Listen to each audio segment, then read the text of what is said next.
Good afternoon, everybody. Welcome to another episode of Dropping the Gloves. Thanks for joining us here. New Year, Tim, 2024. We haven't done an episode, it seems like, pre-Christmas. It's been a weird schedule where I took a prolonged break. I apologize for that, everybody. And then life got crazy. We went down to the GLI, caught the Michigan Tech Huskies tournament. Fantastic tournament. We'll get to that in a second. But first of all, let's get to Give Better, Tim. Our favorite partner. They're a great company. I love the creators. I love the owners, everybody involved in that company, and you should too. So go to givebetter.com and check out everything that they're all about. It's a fantastic, responsible sports gambling company. You're going to bet. You bet with these guys. Every time you lose, 25% of all your losses goes to charity.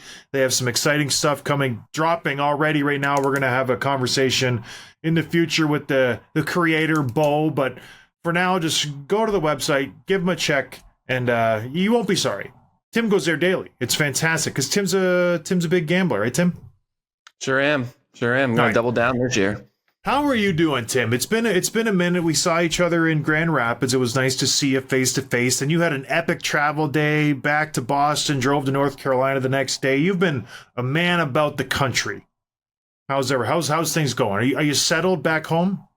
Yeah, it's really nice to be back because it was just crazy flying from Boston to Michigan. You had to go through Detroit and then through Chicago on the way back. And I left you. We wanted to do more stuff the next morning, but I was like, I have to get the flight out at 10:30 just to be home that day because of the connection and the layover. So I didn't get back to Whitman. My mom lives till like 8 p.m. And then I hit the road at 7 a.m. the next day and drove 12 hours. So it was crazy, but the GLI was a lot of fun. It's always fun to see you and the family. The tournament's a lot of fun. The hockey was good, and we got to hang out with some listeners and meet them, which is really cool too. Yeah, we ran into a lot of people. You mentioned the Hoover family. Shout out to them. Very cool. I ran into Jude again, our number one fan, the little guy. His dad tracked me down during the game, and his mom was running down the street like Happy Gilmore. Mr. Scott! I thought I was being attacked. So I cautiously turned around, and she's like, hey, it's us. And I finally met Jude, signed a couple pucks, took a couple pictures. It's always nice meeting the fans. What was more exciting, Tim? I don't think I have been more excited for a hockey game than that second game in the GLI, the finals between Michigan State and Michigan Tech. You were on a flight. I was up in the press box doing some stuff with Michigan Tech with their TV and radio. It was end to end. It was super exciting. Michigan State obviously had the more talented team, but Tech grinded it out, won in a shootout. I was going nuts in the press box, and we were sitting right beside the Michigan State kind of staff, the guys who challenged plays and goals and this and that. Tech scored, they challenged, it got allowed, and I was just giving it to them. You guys suck at your job. It was a good goal. What are you doing?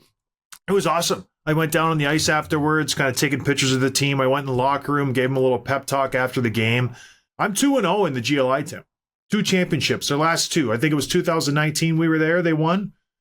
And then now 2023. So we're doing pretty good in our record for Michigan Tech GLI championships. And if you've never seen a college hockey game, you got to get out. It's fantastic.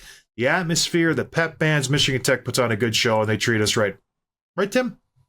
Yeah, it was really fun, and we talked about this at the GLI episode where I only saw the first 2 periods of the first game, and they didn't look that great. There's a lot of nerves, everyone trying to be the hero, and they settled down. They played their game, came back in the third, looked great, and then obviously you beat Michigan State, which I know Tech is a good team, but State's one of the best teams in the country, and beat them in that tournament is really special. So congrats to that team. Yeah, they both were missing some people at the World Juniors just because they're powerhouses, both programs. Tech was missing a very good Swedish player, and the State team was missing, I think, 5 guys. Their starting goaltender who plays every game. I think the guy who started the championship game, that was his 3rd start ever. So he might have been a little nervous, but yeah, there was a lot of guys out for both teams. But how good is Tech's goalie? Is it Pietola? He's unreal. Yeah, Blake Pietola he's so good. In the final game, they had, I want to say close to 60 shots, and he stonewalled him. He had 57 saves. Unbelievable. And then perfect in the shootout. So congrats to Michigan Tech. Very fun to watch that. Thanks for having Tim and I out. We'll be there next year if you guys want us. Tim and I just go, we hang out, we have a tall boy beer, and I just get lightheaded after 1 beer. And it's a fantastic time. I'm such a lightweight now, Tim. What happened to me? I used to be just a big, bad, you know what, and just chugging. It's like I could handle myself. Now I'm just a lightweight, which is good. It's the kids. It's the kids. Tim bought me a beer, $16. I felt so bad I had to give him the money back. It was 18. So I paid 18. 2 tall boys, 18 each. So including the tip, it was $43 for 2 beers. Unbelievable. Isn't that crazy? It's robbery. It shouldn't be that way. What is going on in today's world where you can't go to a hockey game, get a couple beers, and not have to take out a second mortgage? $40 for 2 tall boys. It's insane. 43. Yeah. And then luckily I ran into a friend of the show. I'm not going to say his name. I don't want to get him fired. He worked at the Van Andel Arena. He snuck me a second beer. So I was doing pretty good. You know what I mean? It's nice to know people, Tim. We're kind of getting famous. Anyways, let's get to some NHL stuff. What do you say? Yeah, I thought we'd check in on the standings update, just because it's been a couple of weeks since we've done like a regular episode with the holidays and July and all that. And there's a lot that's happened. And obviously we can't cover every little thing. So checking in on where the teams stand, what's happened in the last week or so, and even in the last couple of days. And I want to start with Carolina. They've been really, really good. They've won 4 in a row after the slipping in November and December. We talked about them. We lowered them a tier. They were no longer among the Bruins, the Rangers, the Vegas Golden Knights, etc. And when the season started, we expected them to be. They, arguably the best team in the East in a lot of standings, and they just weren't really living up to that. And a big part of it was the goaltending. They would kind of have a round table of goaltenders coming through, and then a big part of that was Svechnikov, who was injured. He missed the start of the season. He played a little bit, got injured again, missed some more time. He had 2 goals last night in their win. In 6 games since returning from injury just a couple of weeks ago, he has 7 goals, 5 assists, 7 points on the power play. He's also throwing his weight around. He's got like 20-something hits. He's blocking shots. He's doing everything. When he's healthy, he's proved that he's one of the best power forwards in the league. And over the past 5 games, the chemistry that they have, Aho and Svechnikov have 23 combined points. So Carolina's looking really good right now. And of course, on our fantasy roster, I dropped him because when he came back from his injury, he wasn't doing anything the first week. So I was like, I have no time for this. And now he's just taking off. Same with Erik Karlsson. I have little patience, Tim, for my team. It's more of a what have you done for me right exactly at the second. Not what will you do for me, what have you done for me. I live in the moment. I gassed him. I picked up someone else. I just am always tinkering. You know how I am with fantasy. The bright spot for the Carolina Hurricanes has been their goaltending. It's been a big question mark, like you mentioned. Antti Ranta's been playing subpar. Kochetkov has really started to play well. He played great last night. They're playing the New York Rangers, who are the best team in the NHL over the whole season. They've been fantastic, and they dominated him. 6-1, all facets of the game. They absolutely worked the New York Rangers, which could be a preview for the Eastern Conference Finals, fast forward 3 months. So it was a big win for the Carolina Hurricanes, and they've been having big wins for the last month. They've beaten Vegas. They've been going around the Eastern Conference doing fairly well. So I don't know what happened since Christmas, but these guys, they've turned a corner. They've been playing good hockey. The defense has really buckled down. The goaltending has picked it up, and they're getting balanced scoring. I think Svechnikov helps out quite a bit. Well, without him scoring the goals that he needs to score, they really don't have a trigger man like we've talked about at length over and over again throughout the years. They don't have a guy who can put the puck in consistently. Yes, Sebastian Aho's great. Seth Jarvis is a good young player. Kotkaniemi's good. Teravainen is a good supplementary piece. They need that goal scorer, and that's Svechnikov. So if he continues to rehab, because he's still rehabbing, like he had a major injury offseason, he's coming back. I doubt he's 100% Tim. So if he keeps going, this team, do I put them in the Stanley Cup contention yet? I don't. I still think they need to add another piece up front. I like their defense, their goaltending. If it continues, I think it can be good in the playoffs. I don't think you need a star goaltender to win a Stanley Cup. I think you need another piece still up front, another good offensive guy, a threat. So that was my question. You kind of already answered it in the negative, but I honestly think if Svechnikov's playing this way, I think he is that guy where you don't need to add a tier, 1A talent to this team. Like you still want to add supplementary scoring, some defensive depth, like every team does at the deadline, every contender. But if he's playing like this, he can be that guy. And him and Aho, the chemistry they have and the different skill sets they have, I think if you're getting this kind of production from these players, they're as dangerous as anyone in the East.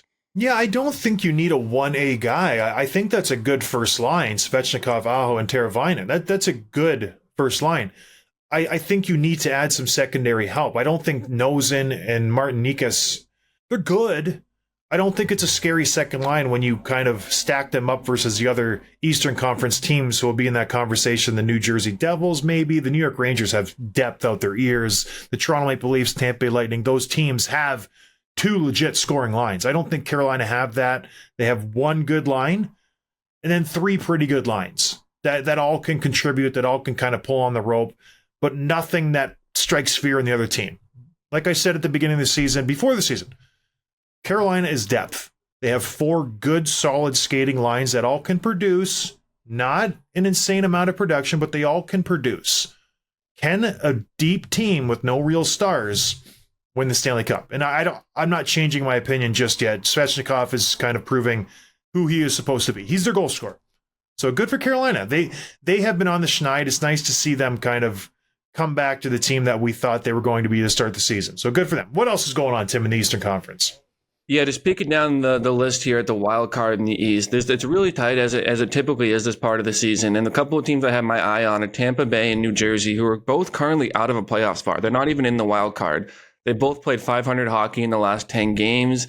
I think they're both probably going to make it in, especially if you look at the teams ahead of them are Washington and Philadelphia. You would think a couple of points behind at the beginning of January is not enough to say that Flyers or the Capitals will hold on to those spots. But it is strange that you see like all these teams are getting better. The Rangers keep winning, the Bruins keep winning, Carolina's winning, but Tampa's struggling. They're 5-5 in their last 10. And New Jersey, I think, is 5-4-1. Like I don't know what's going on with these teams. I really don't know either. I can't put my finger on it. They have a good outing. They beat some good teams, and then they just kind of disappear for a few games. I don't know how to quantify it. These guys should be doing better. I know New Jersey struggled with injuries. They've had some trouble on their back end. Dougie Hamilton's still out. Hughes has spent some time on the injury reserve, but I don't know, Tim. I don't think Tampa's as deep as everybody thought they were to start the season. There's been some issues with Stammer. Maybe he might get traded at the deadline. He's not happy. I don't know, Tim. I don't know what to tell you, but I know you think Philly is going to fall off and the Caps are going to fall off. I think Philly's here to stay. I like them. I think John Tortorella has these guys playing really well. I think Carter Hart's playing okay. They're playing good hockey. They're in every single game. They're not getting blown out like they did last season. They're showing up with their work boots on and they're playing. They're winning close games.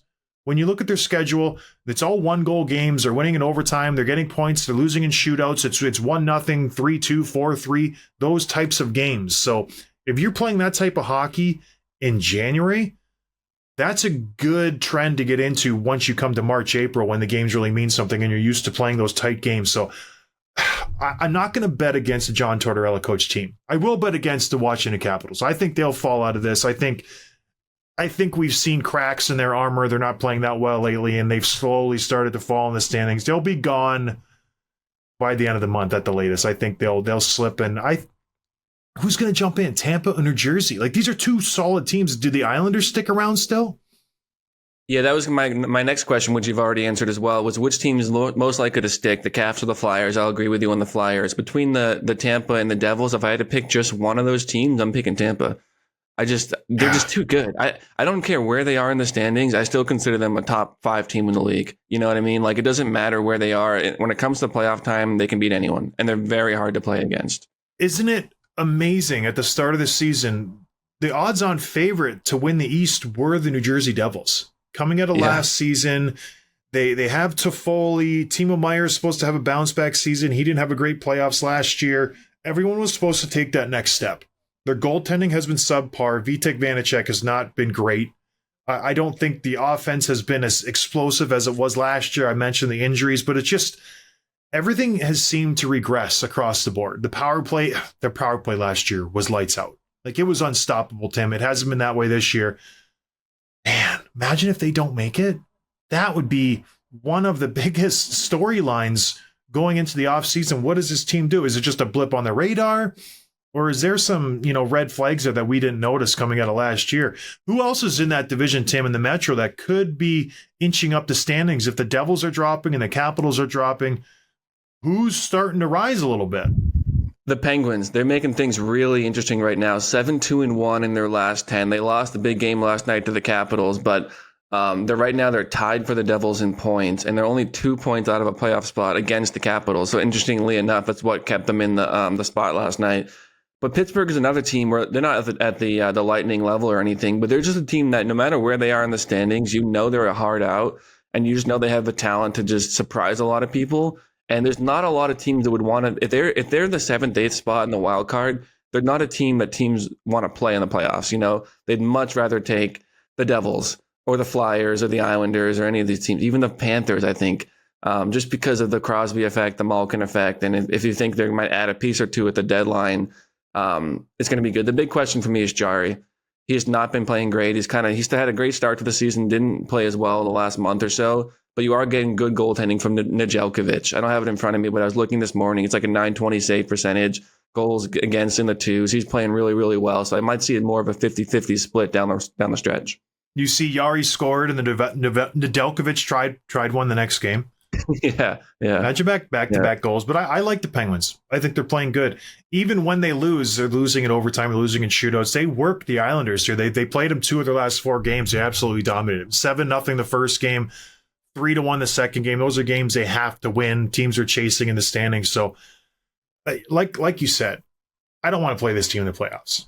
Sidney Crosby, Erik Karlsson motivated this year. Maybe playing a little better defensively. I haven't watched it much. I will be honest, but I don't know. They seem to be catching fire, and it's a veteran team. Like Jeff Carter, Malkin, Letang. Letang's having a career year. You sent me a picture. He gets 6 assists in one game or something silly like that, and then they come for me. People are tweeting out he's got more points in one period than John Scott had in his whole career. It's like, why? Why do you have to do that? I think it was all in one period. Yeah, like it's crazy. But here you are minding your own business and you're getting memed to death still 7 years later. It's not necessary. I don't understand. What did I do to everybody? And they just kick me when I'm down? Doesn't make sense. All right. So who else? Because the Penguins are doing good. Yeah. The Flyers are doing good. The Islanders are doing, they're fighting above their weight class. Who else in the Eastern Conference needs to pick it up? Because don't look now. We're halfway through the season. Like everybody's approaching that 40-game mark, and that's where you gauge where you're at. Who needs to pick it up here, Tim? Well, the bad teams that have been bad all season long is probably not worth talking about. The Sabres, the Senators, Blue Jackets, etc. But the Red Wings. I know. But the Wings, that's the last team I want to talk about before we shift over to the West. 3 wins in their last 10. Kane did not make them any better. It definitely didn't make him worse, and he's actually been pretty solid. He's got the chemistry still going with DeBrincat, but they're just not a good team right now. And it's tough because it wasn't that long ago that they were not only not in a playoff wild card spot, they were in the top 3 in the Atlantic, and then they just slipped. And I think it's fair to say, even though they're still tied with like the Penguins, for example, with 40 points, I know they have 2 more games played. I think their season, I won't say the season is done, but I think that we don't see them in a playoff spot anymore. They'll make it interesting, but I think that what? It's aggressive to say that their season is over. There's still obviously a chance, but I'm telling you. The high water mark is behind them. You know what I mean? For this year. I agree. Alex DeBrincat has 17 goals in 38 games. Do you recall how many goals he had in the first 10 games? It was like 11 in 7 games or something silly. Yeah. Yeah. He's got 6 goals in his last 28 games.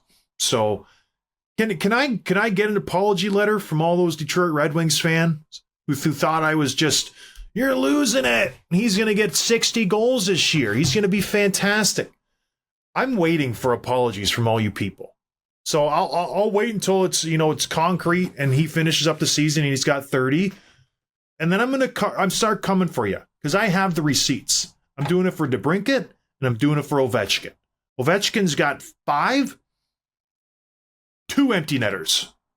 No, Ovechkin's got like 5 goals in his last 2 games. Like he's looking really good right now. He's scoring in bunches, and you still get tweets every time he scores. Good. Ovechkin will get 20 this year. That'll be good for him. But I want to touch on one more team before we head out west, the Toronto Maple Leafs, because there is a lot of bad mojo going around this team. And we're going to do a deeper dive here, but Tim glosses over this. Ilya Samsonov, Tim was all in on this guy. He had the tattoo stencil all ready to go in his back because he loved him.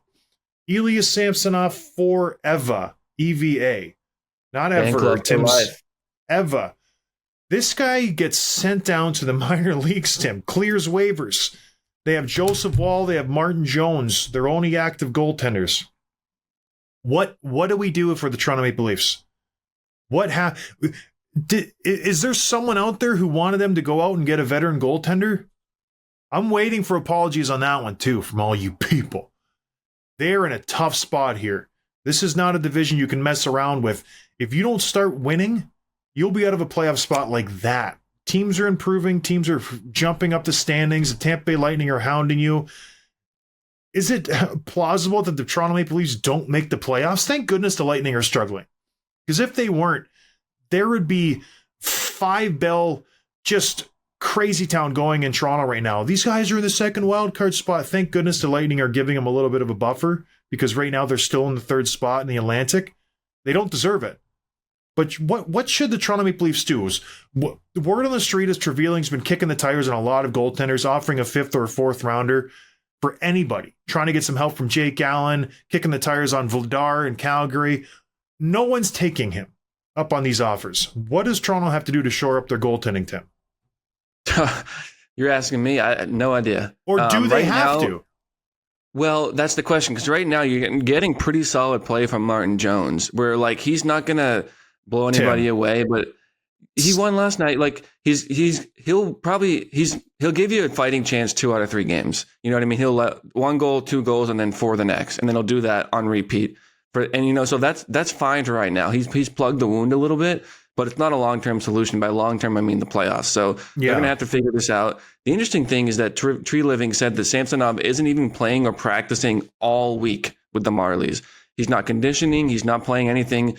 He's taking a week off. And here's a quote from Tree Living. It's a physical and a mental reset where he can get away from preparing for the next game and all the pressures that come with it. Because it wasn't just bad play. It was mental. Like the goals that he was allowing. What was it? The comeback last week. Was it the Blue Jackets when Fantilli scored with like a minute left? Yeah. That's a goal he should be saving all day long. You know what I mean? Yeah. And so it's totally mental. And I wouldn't be surprised, or at least it wouldn't be unprecedented, that after a little bit of a break and a reset, you come back. Because I think his body's there and his game's there. It's all between the ears, and maybe just I know where you're going to respond to this, but some people just need that break. And if he comes back and he's right in the head, then maybe he plays better. That's what they're hoping for. I'm not going to say anything. I think we all know what I'm thinking, because this guy's terrible. Awful at his job. He was really good last year. And to cure it, you're going to give him a mental health break. I need a minute. I need a mental health break. I need a safe spot. Man. When's the last time you heard a GM talk about giving his player a week off? That's crazy. I will say the last time I heard that was 1998. Chicago Bulls. Dennis Rodman needed to let loose, and they let him go to Vegas for 2 days, but he went for like 5. But that was the last time. I think this is a little different. I don't think Ilya Samsonov just needs to go and kind of let loose for a couple days. Do you think this what do you, because you're a sensitive cat, Tim? What is Ilya Samsonov doing this week off? Does he go and just stare at the lake? What is he doing? Oh, I don't know. I mean, I don't know anything about the guy. I know watching him, get pulled, watching him lose in overtime, he's totally just dejected. It's in the body language, the posture. He can't even make eye contact with his teammates. You know what I mean? And so I'm sure they're trying to lift him up. If I'm him, I'm unplugging. I'm assuming he's not on social media because there's nothing good that he's going to see there about himself. Maybe he's playing video games. Maybe he's sleeping in. I don't know. I would just not think about it as much as I could for a few days and distract yourself with stuff that you like to entertain yourself. Maybe he's working out a little bit on his own. I don't know. It's not going to work, you guys. I just, maybe it will. I'm so unplugged from that side of my brain, I guess, where it's like, suck it up, man. Practice more. Stop the puck. I don't know. Goalies are a different breed. It doesn't make sense to me that you're struggling, you're having a hard time stopping the puck, and the answer is to not practice on stopping the puck. You have to go and get your, like, I don't know. Like, I know, like, catchers get the yips and pitchers get the yips where they can't throw the ball down. The goalies get the yips where they just try not to stop the puck. I just think you're feeding into it a little bit too much. If I'm Treveling, it's like you got to play hardball sometimes. Well, it can't get worse, right? And it can. It can't. Not for him. Like he's playing. He's not giving him a chance to win. I'll submit Jack Campbell as item A into evidence. I saw a tweet this morning that was like, Jack Campbell walked so that Samsonov could also walk.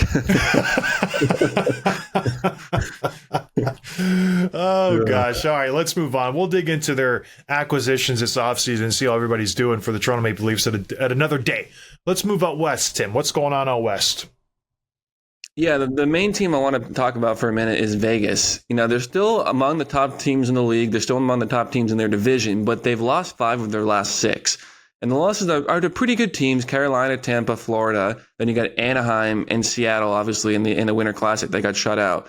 So I'm digging into this a little bit and looking at the stats. I'm looking at who they're losing to, the scores and all that. I don't really see a whole lot to be concerned about on paper. Jack Eichel's got 40 points. William Karlsson's right there. Mark Stone's right there. Like, their top guys are producing. The goaltendings have been solid. They're a top third in the league in goals for as a team, and the bottom third in the league in goals against. So everything is kind of okay. I think it's probably just a little bit of fatigue. You played a lot of games last year. You have the Cup.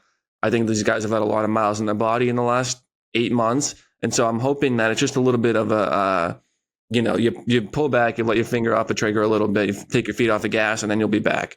Because I just don't see any other reason that we should be concerned about them. I don't know. What do you think? Not everybody can have the Bruins season last year where everything goes right and you win like literally every single game and you have no 2-game losing streak. So you have ebbs and flows in the season. It's how you manage them. The one thing that I would want to keep my eye on is that back end. It was a strength, when you had Peter Angelo, you had Martinez, you had McNabb, you had Schmidt, you had a lot of solid players back there. Cracks are starting to develop a little bit. I have heard rumors that they are shopping Alex Martinez. They haven't been happy with him. Braden McNabb is not a spring chicken anymore. Peter Angelo, is not the same guy he was even last year. So I have heard rumblings that they might be shopping for a guy on the back end. So keep an eye on that. But all in all, Aiden Hill's been out. Logan Thompson hasn't been stellar, picking up all the goaltending starts. So once Aiden Hill comes back, Shea Theodore's out. I think this team will be fine. Obviously, they're Stanley Cup champions, so I'm not worried about them. They got a good roster. They didn't lose anybody, Tim. As far as I can see up front from last year's team, they're still stacked to the gills. Like, this is a good team top to bottom, so I'm not worried about the Vegas Golden Knights. They're having a little blip on the radar. I'm more concerned with the Leafs than I am with the Vegas Golden Knights. Vegas will be fine. They'll be there at the end. I don't think they're the best team in the West, but they'll be there at the end. All right, what's going on with the wild card West in the race in the West? It's pretty exciting. Yeah, well, the Preds and the Coyotes are hanging on to their spots, but just barely. It's really tight like it is in the East. And right behind them, the Oilers have now won 6 straight. Big 6-1 win the other night. And the Kraken have won 5 straight. And we were pretty critical of them. We basically said, like, this wasn't their year. Last year was a bit of a fluke. They're not going to compete, and here they are, just a couple of points out of a playoff spot with 5 straight wins, including a big one on the big stage the other day. So I feel like probably you see same thing as the East. Maybe the Preds or Coyotes hang on, one of them, and the Oilers take that other spot. But honestly, I think the Oilers are going to surpass the wild card. I think they're going to keep winning, and they'll be fine. The playoffs are a different story, but they'll still be one of the best teams in the regular season, despite a historically bad start. And then the Blues and the Wild have slipped down as well, to the point where they're falling out of contention. And we have a whole, long bit about the Wild coming up here too. Well, I think the reason the Oilers are doing better is because Connor McDavid.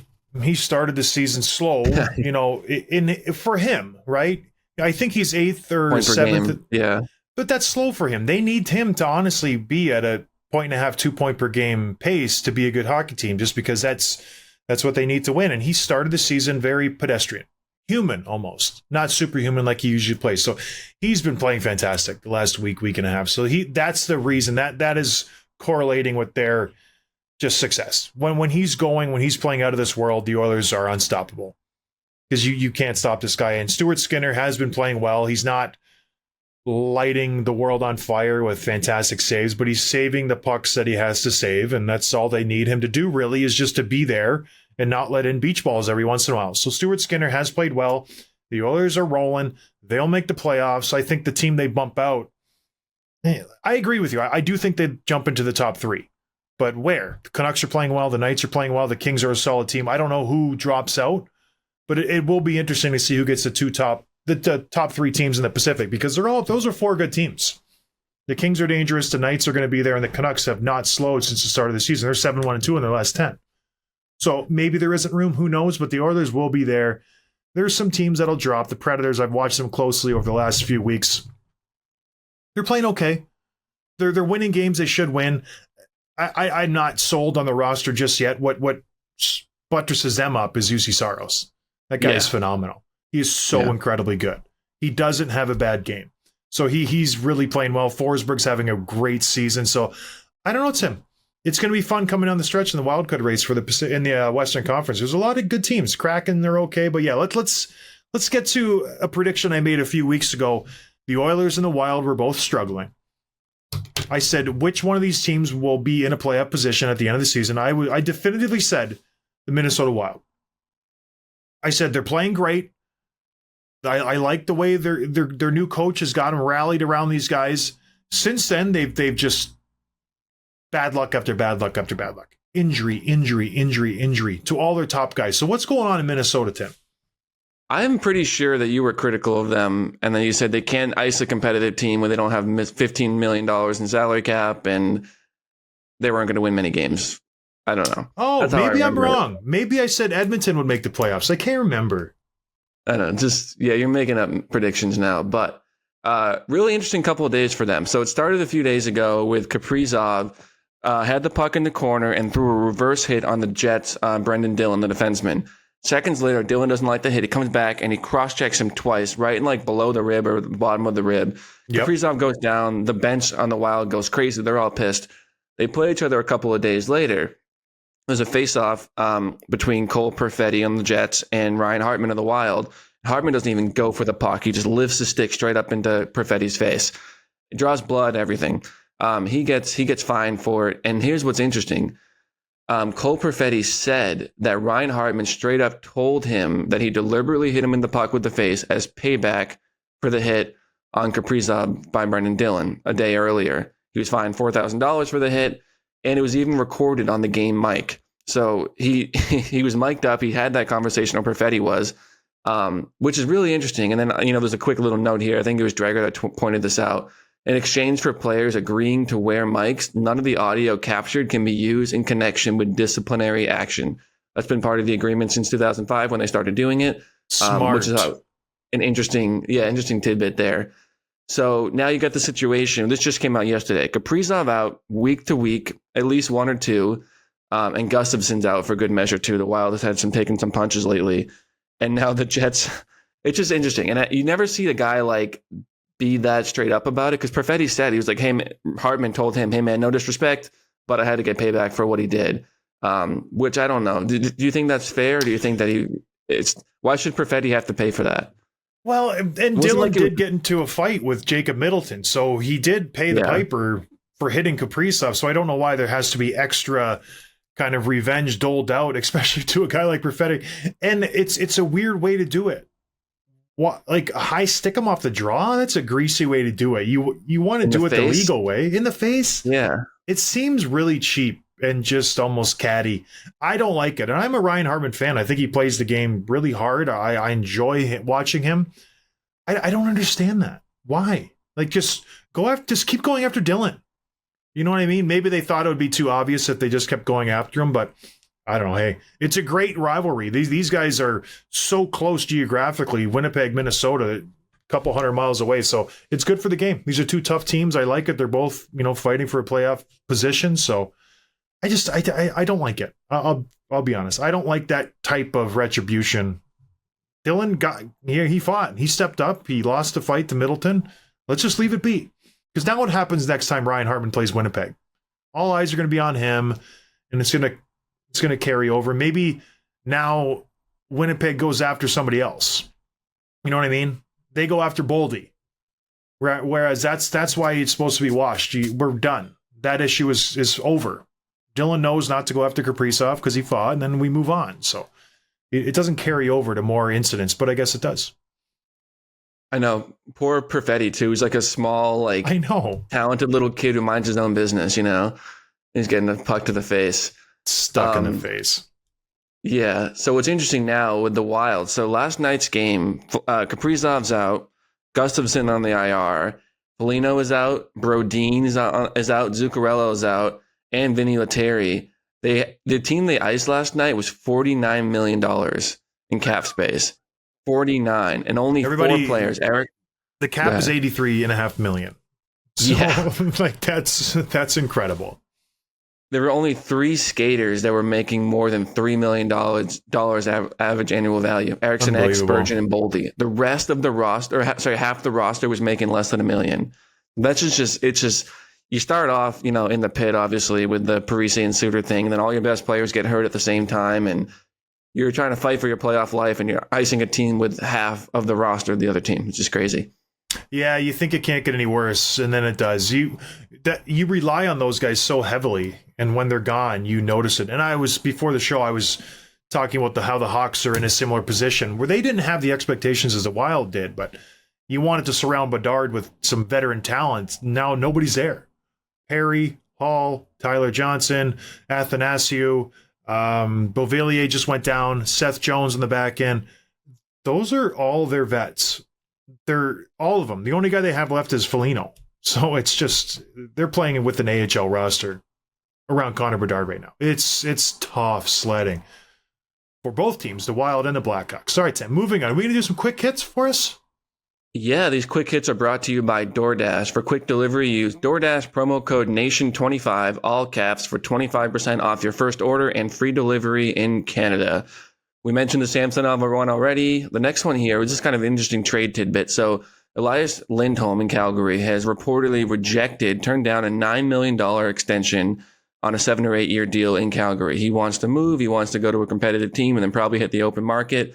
So the most logical explanation, according to Chris Johnston, is that Avalanche, and the reported the starting point right now is a first round pick in Bowen Byram, probably gets it done. That doesn't really seem like enough for me, but interestingly enough, and he would fit in really well. And they've been missing that strong 2C since they got rid of Kadri, so he makes them a lot better. Oh, 100%. This would be a no-brainer, especially with Landeskog being out. He won't be back for this season. This would be a huge get for the Colorado. And knowing Sakic, he'll pull this off somehow because he manages to go out and get somebody always. And if they can pull this off, this will be a late first rounder. Bowen Byram had some injury issues, hasn't really worked on the back end for the Avalanche. So this would be huge for the Avalanche if they can pull that off. Lindholm, turn down $9 million a year. Kidding me? Do you think you would have the guts to do that, Tim? If someone slides across a $63 million contract, $9 million over 7 years, and you go, yeah, I'm okay. I don't like it here. That's bold. That's what it is. And I'm an insider on a lot of teams, but Calgary is not one of them. But what I'm reading online was that basically Calgary's they were 2 weeks ago.